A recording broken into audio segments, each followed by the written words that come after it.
Okay, now we have the left side brake assembly all put together.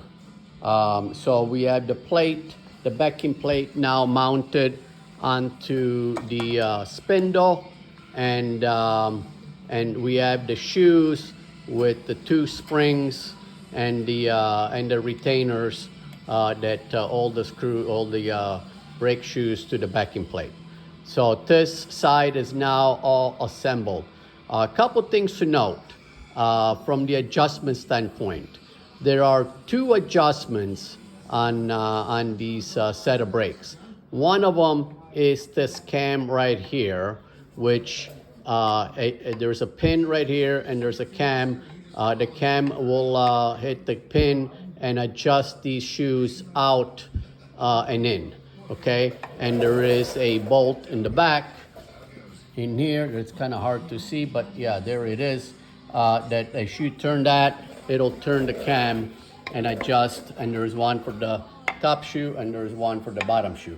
In addition to that, this screw right here, or this kind of modified bolt, it also has a cam that goes right through the shoe and into the back, which there's a nut to lock it down.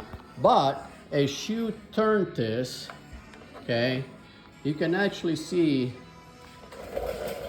the shoe move in and out. So that's another cam.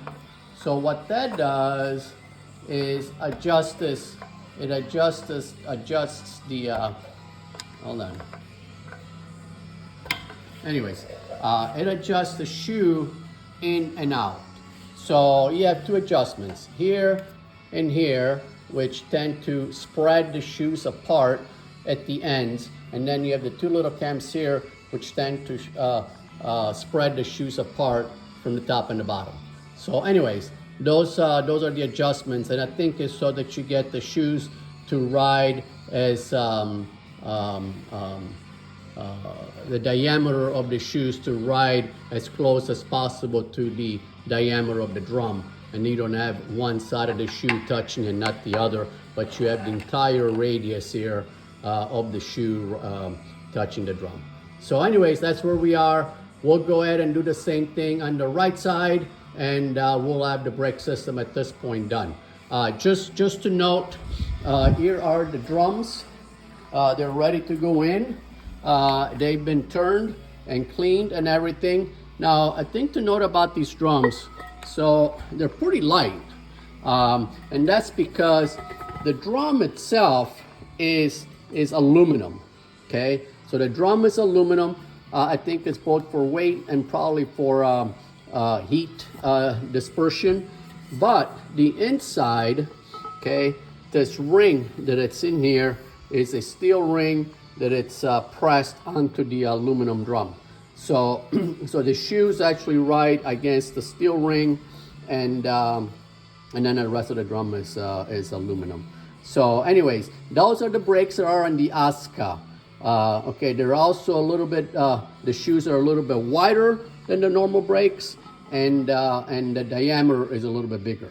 So, anyway, so that's how the OSCA brakes are set up.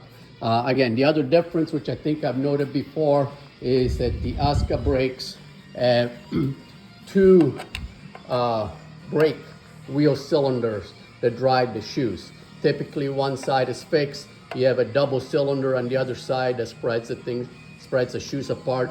In this case, we have two wheel cylinder that spread each shoe at each end. And again, I think that's so that geometrically you keep everything as round as possible, so that the entire shoe touches the drum and not just one end of it. So anyways, here's where we are. We'll continue on with the right side, and then we'll pretty much have this front clip done, other than putting the new bearings and seals and drums on. Okay?